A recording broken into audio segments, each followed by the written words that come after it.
সবাইকে স্বাগতম। আজকে আমি একটা সুন্দর রেসিপি দেখাবো, বাইন মাছ দিয়ে লাউ দিয়ে রান্না। দেখেন বন্ধুরা, সব কিছু উপকরণ আমার নেওয়া হয়ে গেছে।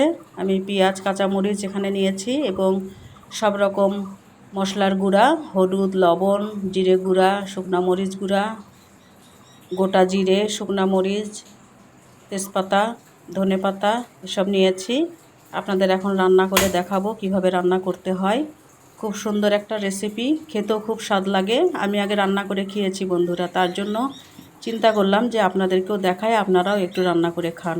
কারণ বাইন মাছ অনেকেই ভুনা খায়, বিভিন্ন ধরনের এটা ওটা দিয়ে খায়, কিন্তু লাউ দিয়ে কখনো শুনি নাই কাউকে খেতে। এই কারণে মনে করলাম যে আজকে আপনাদেরকে আমি লাউ দিয়ে রান্না করে খাওয়াবো। আপনারা দেখতে থাকুন বন্ধুরা। দেখেন, আমি প্রথমে মাছ ভেজে নিচ্ছি, তারপরে মাছ ভাজা হয়ে গেলে আমি রান্নার উপকরণ দিয়ে শুরু করব। আপনারা এইভাবে মাছ লাল করে ভেজে নেবেন, এভাবে উল্টে পাল্টে দিয়ে মাছ সুন্দর করে ভাজবেন। এই মাছটার অনেক গুণ আছে এবং অসুস্থ রোগীদের জন্য ভালো, এতে রক্তও হয় শরীরের, অনেক গুণাগুণ আছে। আপনারা যদি জানতে চান আমাকে কমেন্ট বক্সে লিখবেন, আমি অবশ্যই এই মাছের গুণাগুণ আমি আপনাদেরকে জানাবো। তবে আপনারা যদি কমেন্টসে না বলেন তাহলে তো আমি জানাতে পারবো না। তাই রান্নার সময় তো এত কিছু বলা অসম্ভব, এই কারণে শুধু রান্নাটার সম্পর্কেই আমি বলতেছি। আপনারা দেখতে থাকুন বন্ধুরা। আমি এখন মাছ সুন্দর করে লাল করে ভেজে নিচ্ছি। লাল করে ভেজে নেওয়ার পরে আমি রান্না করব। উল্টে পাল্টে দিয়ে আমি ভাজতেছি, এভাবে ভাজবেন আপনারা। এই যে আমার লাল করে ভাজা প্রায় অনেকটা হয়ে গেছে, তারপরেও যেন এক পাশে একভাবে না হয়, আপনারা মাঝে মধ্যেই উল্টায় দিবেন, দিয়ে ভাজবেন। আমার হয়ে গেছে। আমি এখন মাছ কড়াই থেকে উঠিয়ে নিচ্ছি, কারণ বেশিক্ষণ আর ভাজা যাবে না। এখন আমি কড়াইয়ে তেল দিয়ে আমি গোটা জিরে ফোড়ন দিলাম, তেজপাতা, এরপরে শুকনো মরিচ এসব দিয়ে রান্না শুরু করতেছি। দেখেন বন্ধুরা, এরপরে আমি পেঁয়াজ রসুন দিয়ে দিলাম। কাটা পেঁয়াজ আমার ঝুরি করা ছিল, আপনারা দেখেছেন। এরপরে কাঁচা মরিচ দিয়ে দিলাম, কারণ লাউয়ে কাঁচা মরিচ দিলে একটু সেন্ট হয়। আর ফোড়ন দেওয়ার জন্য আমি শুকনো মরিচ দিয়েছি, এই জন্য শুকনো মরিচ দিয়েছি গোটা জিরার সাথে। এখন নাড়াচাড়া করে একটু লালচে করে নিচ্ছি বন্ধুরা। এভাবে আপনারা সুন্দর করে করতে থাকবেন। এরকম করে একটু পেঁয়াজটা যখন লালচে হয়ে আসবে তখন আপনারা সবজি দিবেন। এই যে আমি এখন লাউ দিয়ে দিচ্ছি, লাউ দিলাম।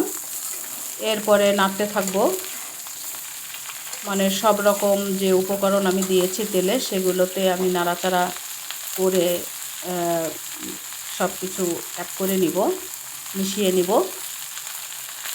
এরপরে আমি জিরা বাটা, রসুন বাটা দিয়ে দিচ্ছি 1 চামচ করে। আপনারা যে যেটুকু খেতে পছন্দ করেন, যখন রান্না করবেন বন্ধুরা তখন দেখবেন যে আপনার কতটুকু পরিমাণ। আমি একটা লাউ, সম্পূর্ণ লাউ আমি কুটে নিয়েছিলাম, যার জন্য এইভাবে পরিমাণ মতন দিচ্ছি।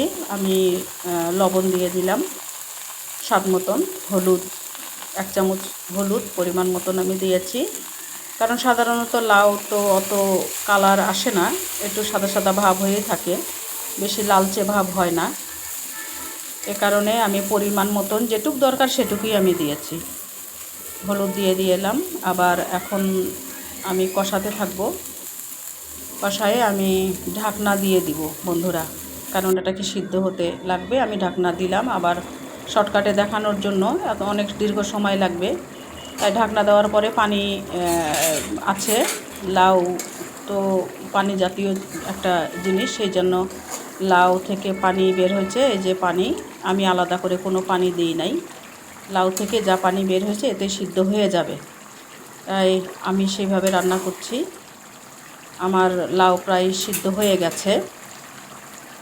এখন আমি এতে মাছ দিয়ে দিলাম, এতে মাছ যে পানিটা আছে সেই পানি দিয়ে মাছটাও সিদ্ধ হয়ে যাবে। এই জন্য আমি লাউয়ের মধ্যে পানি না ঝোল না দিয়ে যে পানিটা আছে ওতেই আমি মাছ দিয়ে দিলাম। আপনারা এইভাবেই করবেন। আমি মাছ দিয়ে দিয়েছি, এখন ঢাকনা দিলাম যাতে মাছটাও একটু সিদ্ধ হয়, নরম হয়, কারণ বাইন মাছ তো একটু শক্ত ধরনের হয়ে থাকে।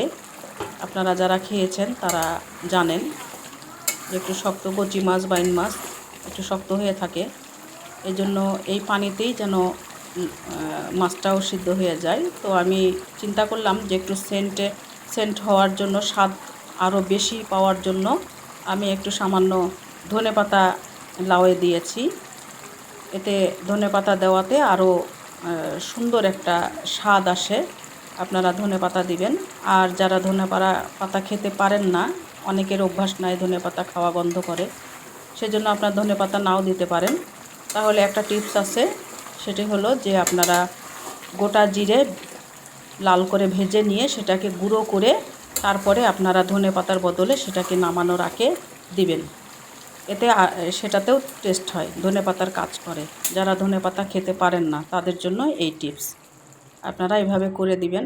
এই যে আমার রান্না শেষ বন্ধুরা, কারণ দীর্ঘ সময়ের ব্যাপার, আপনারা সঙ্গে ছিলেন, দেখছেন, এই জন্য আপনাদেরকে অনেক ধন্যবাদ। সঙ্গে থাকবেন, সাবস্ক্রাইব করবেন।